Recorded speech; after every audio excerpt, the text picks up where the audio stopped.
بسم اللہ الرحمن الرحیم۔ معزز سامعین اکرامی، آپ لوگوں نے آج تک سنا ہوگا کہ ابلیس انسانوں کو عبادت سے گمراہ کرتا ہے۔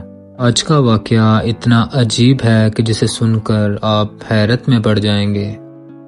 ایک شخص اندھیری رات میں نماز پڑھنے کے لیے مسجد کی طرف نکلا۔ اندھیرے میں اسے ٹھوکر لگ گئی اور وہ گر گیا۔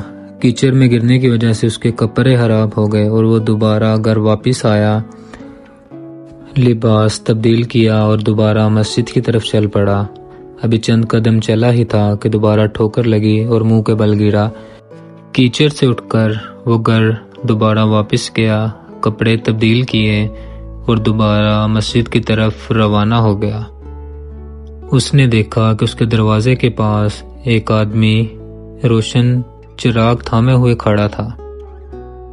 اب اس شخص نے دیکھا کہ وہ چراغ والا شخص چپ چاپ چراغ تھامے ہوئے اس کے آگے آگے چلنے لگا۔ اس دفعہ چراغ کی روشنی کی وجہ سے نمازی کو کسی قسم کی دشواری کا سامنا نہیں کرنا پڑا۔ وہ بڑے آرام سے مسجد میں داخل ہو گیا۔ چراغ والا شخص مسجد کے دروازے کے باہر ہی کھڑا رہا۔ نمازی نماز ادا کرنے لگا اور نماز ادا کرنے کے بعد جب وہ واپس آیا تو اس نے دیکھا کہ چراغ والا شخص ابھی وہی ہے۔ نمازی اس شخص کے ساتھ دوبارہ گھر کی طرف روانہ ہو گیا۔ وہ بڑے آرام سے چراغ کی روشنی کی وجہ سے گھر پہنچا اور اس نے اس شخص سے پوچھا کہ تم کون ہو؟ اس شخص نے بتایا کہ میں شیطان ابلیس ہوں۔ نمازی بڑا حیران ہوا اور کہنے لگا کہ تم انسانوں کو تو نماز سے دور کرتے ہو لیکن مجھے خود چراغ کی روشنی میں مسجد تک لے کر گئے۔